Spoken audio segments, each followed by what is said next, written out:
The rain battered my windshield, a relentless drum roll that matched the pounding in my chest.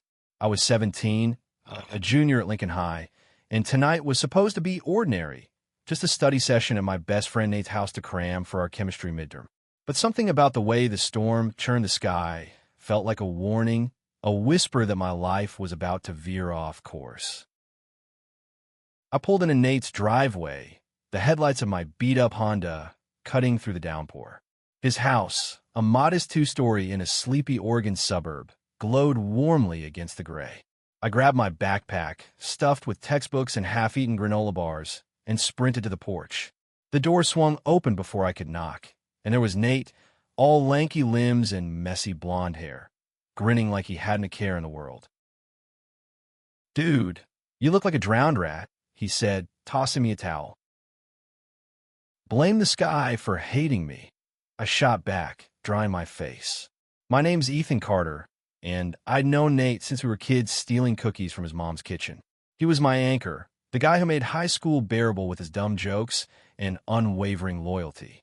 But tonight, as I stepped into the familiar warmth of his living room, my eyes snagged on someone else. Caleb, Nate's older brother, lounged on the couch, a book in his hands. At 21, he was everything Nate wasn't: quiet, intense, with sharp cheekbones and eyes like a winter lake, cold but deep. He'd just come back from his first year at college, and something about him had changed. He wasn't the gangly kid I remembered from 2 summers ago.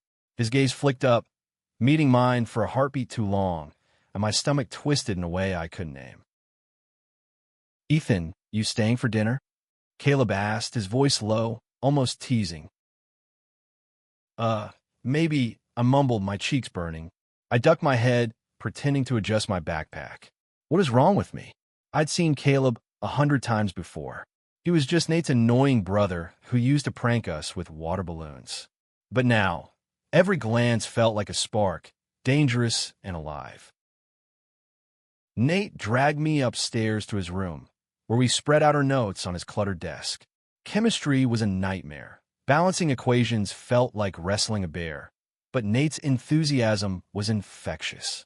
"We got this, man," he said, scribbling a formula. "You, me, and a B+ minimum." I laughed, but my mind kept drifting to the living room, to Caleb, to the way his fingers turned the pages of his book with a kind of deliberate grace. I shook it off, forcing myself to focus. Study. Pass the test. That's why I was here. Not to lose my mind over some fleeting glance. Hours passed, the rain easing into a soft patter. Nate's mom called us down for pizza, and we joined her and Caleb at the kitchen table. The air felt charged, like the calm before a lightning strike. Caleb sat across from me, his knee brushing mine onto the table. I froze, my slice halfway to my mouth. Was it an accident? His face gave nothing away, but his eyes held mine again, steady and unreadable. "So, Ethan," his mom said, oblivious to the silent storm brewing, "how's school? Still planning to major in biology?" I nodded, fumbling for words. "Yeah, I think so. Maybe marine biology. I like the ocean." My voice sounded wrong, too tight. Caleb's lips twitched, like he knew something I didn't. After dinner, Nate got a call from his girlfriend, Mia, and vanished to his room to talk. His mom retreated to grade papers, leaving me and Caleb alone in the kitchen. The silence was heavy, broken only by the hum of the fridge. I started gathering my things, ready to bolt, when Caleb spoke. "You're different this year," he said, leaning against the counter. His voice was soft, but it hit like a punch. "Different how?" I asked, my heart racing. He stepped closer, close enough that I could smell the faint cedar of his cologne. "You're not just Nate's shadow anymore. You're you." I didn't know what to say. My whole life, I'd been the quiet kid, the one who followed Nate's lead. But Caleb's words cracked something open inside me, something I'd buried deep. I wanted to tell him he was wrong, that I was still the same Ethan. But the way he looked at me, like he saw every secret I'd ever hidden, made me wonder if he was right. The front door slammed, snapping us out of the moment. Nate bounded back in, oblivious. Mia's freaking out about her history project, he said, rolling his eyes. You ready to keep studying, Ethan?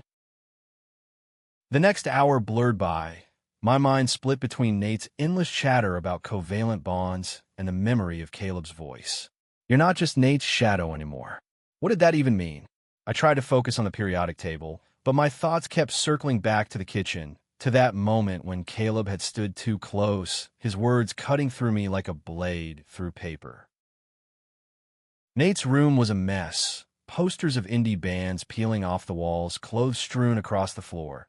But it felt safe, familiar. I clung to that familiarity, desperate to shake off the unease Caleb had stirred. You okay, man? Nate asked, squinting at me over his notebook. You're zoning out. Just tired, I lied, forcing a smile. Let's finish this chapter. But the truth was, I was drowning in questions I didn't dare ask. I'd always known I was different, that the way I felt about guys wasn't something I could say out loud. Not in a town like ours, where people still whispered about those kinds behind closed doors. I'd spent years shoving those feelings down, convincing myself they were a phase, a mistake. But Caleb's gaze had ripped that lie apart. Around 10 p.m., Nate's mom poked her head in. I'm heading to bed, boys. Don't stay up too late. She smiled, her eyes crinkling with warmth, and I envied how easy it was for her to exist in this house, unaware of the chaos brewing inside me. After she left, Nate yawned and stretched. I'm beat. Want to crash here? You can take the guest room. I hesitated. The rain had stopped, and I could have driven home, but something held me back. Maybe it was the pull of Caleb's unanswered questions, or maybe I was just too tired to face the empty quiet of my own house. Sure, I said. I'll stay. Nate grinned. Cool. I'm going to call Mia again. Don't wait up. He disappeared, leaving me alone in the dimly lit hallway. The house was quiet now, save for the faint creak of floorboards settling. I grabbed my backpack and headed to the guest room, but as I passed Caleb's door, it opened. He stood there, wearing a faded t-shirt and jeans, his hair slightly damp like he'd just showered.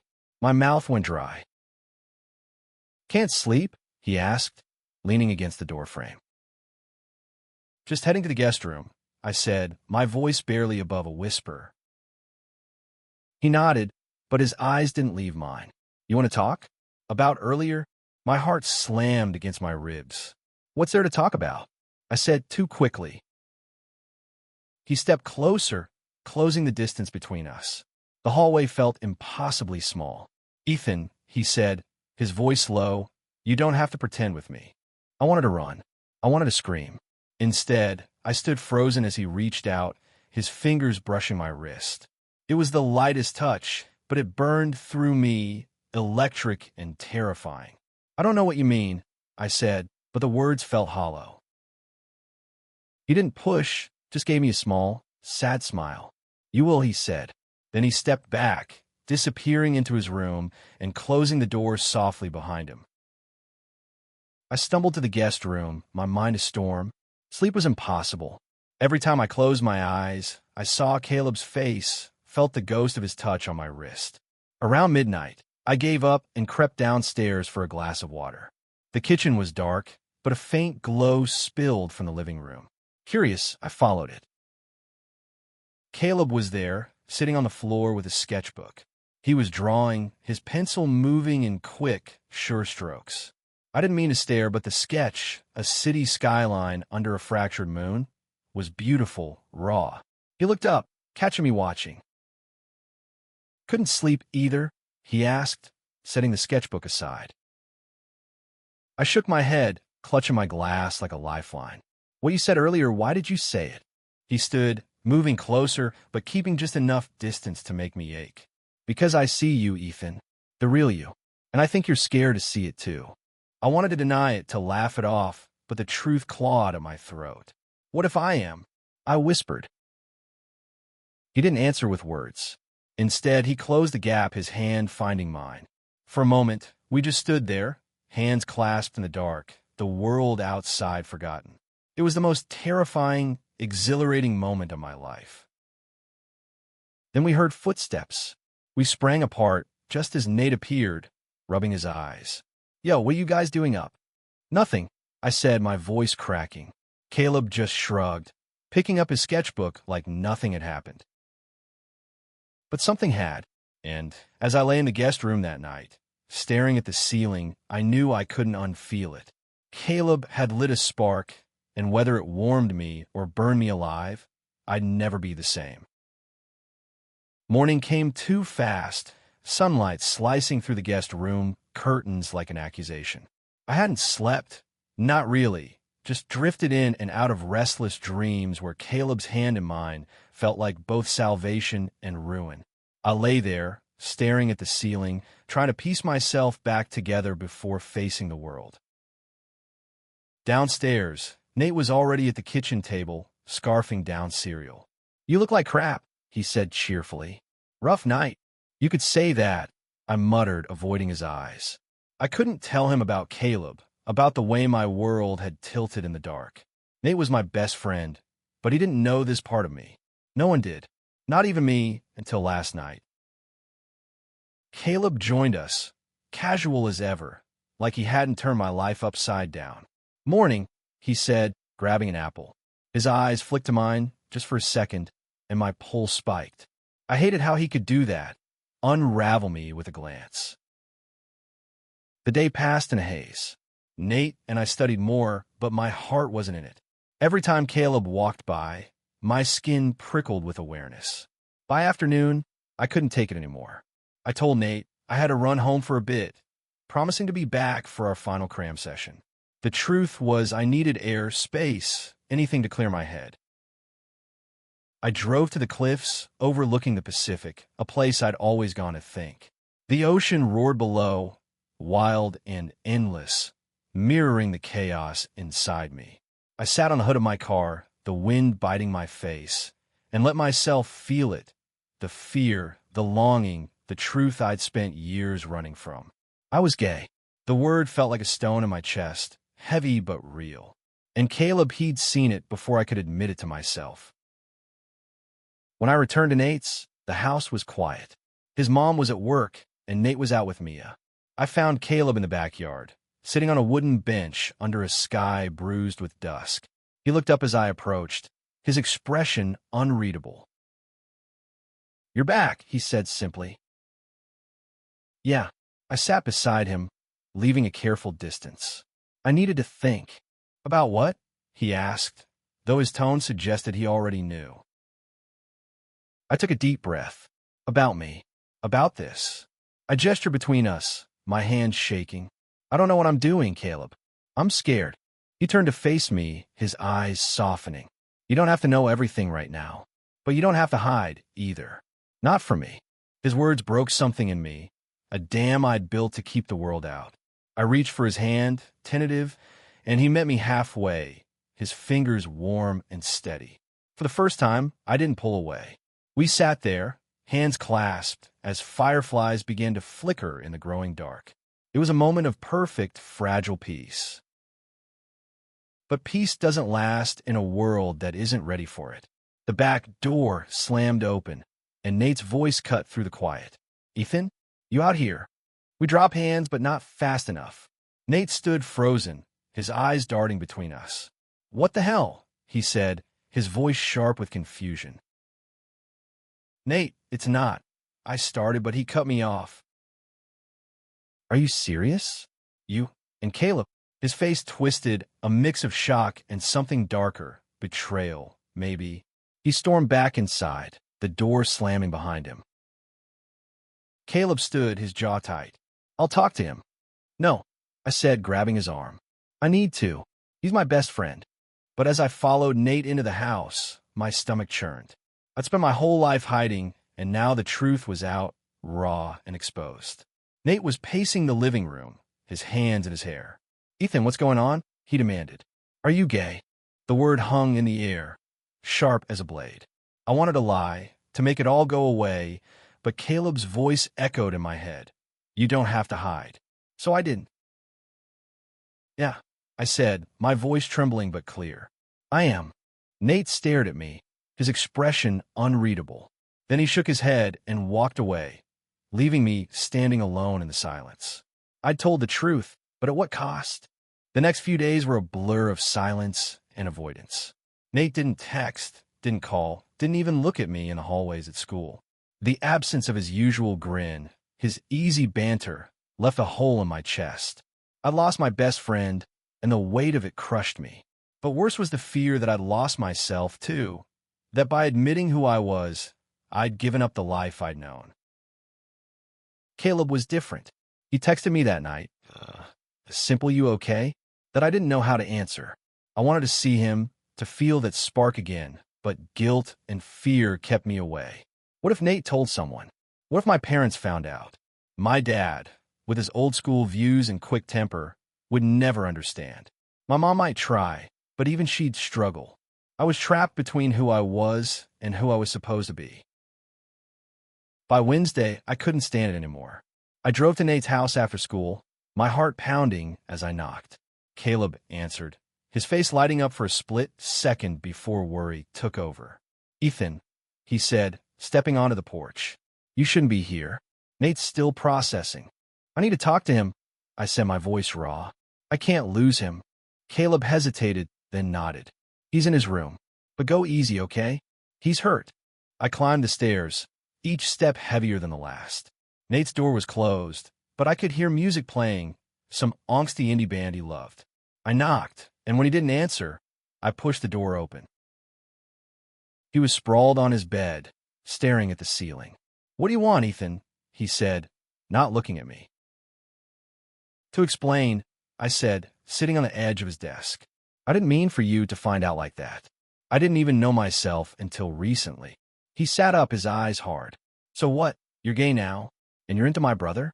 That's messed up, man." "It's not like I chose this." I snapped, then softened. "Nate, you're my best friend. I didn't want to lie to you. But I was scared. I'm still scared." He looked away, his jaw tight. I don't get it. Why didn't you tell me?" "Because I didn't know how," I said. "I didn't want you to look at me like you're looking at me now." He didn't say anything for a long time. Then, quietly, "I need time, okay? This is a lot." I nodded, my throat tight. "Okay." Back downstairs, Caleb was waiting. He didn't ask what happened, just pulled me into a hug. It was brief, but it grounded me, reminded me I wasn't alone. "Give him time," he said. "He'll come around." But time felt like a luxury I didn't have. That night, I got a text from an unknown number, fag. My stomach dropped. I didn't know who sent it, but the word cut deep, confirming every fear I'd ever had. I deleted it, but the damage was done. Someone knew. And in a small town like ours, secrets didn't stay buried. The next day at school, the whispers started. Kids I barely knew stared as I passed. A group of jocks snickered by the lockers, their words too low to catch but sharp enough to sting. I kept my head down, but the shame burned. Had Nate told someone? Or had someone else seen us in the backyard? I didn't know, and the not knowing was worse. Caleb found me at lunch, sitting alone in the library. "You look like you're carrying the world," he said, sitting across from me. "Someone knows," I said, my voice barely audible. "I got a text last night." His face darkened. "Show me." I did, and he cursed under his breath. "This isn't your fault, Ethan. You don't deserve this." "Maybe I do," I said, the words slipping out before I could stop them. "Maybe I should have kept it hidden." "No," he said fiercely. "You don't get to hide who you are. Not for them. Not for anyone." He reached for my hand, but I pulled back, glancing around the empty library. "We can't. Not here." His eyes softened, but there was pain there too. "I know, but I'm not going anywhere." That night, I lay awake, torn between the warmth of Caleb's words and the cold reality of my world. I wanted to be brave, to be the person he saw in me. But bravery felt like a luxury when the world was watching, waiting for me to fall. The whispers grew louder, a chorus of judgment that followed me through the school halls. By Friday, someone had scrawled "fag" on my locker in black marker. I scrubbed it off, my hands shaking, but the word lingered in my mind, a brand I couldn't erase. I didn't tell Caleb. He'd only worry, and I was tired of feeling like a burden. Nate still barely spoke to me, but I caught him watching me sometimes, his expression torn. I wanted to believe he'd come around, but the distance between us felt like a canyon. I missed him, missed the ease of our friendship, but I couldn't undo what I'd said. I didn't want to. Caleb became my anchor.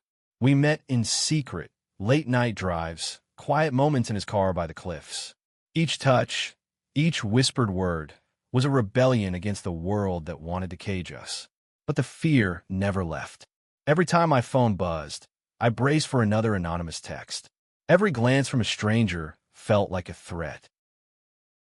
One night, as we sat in his car, the ocean crashing below, Caleb turned to me.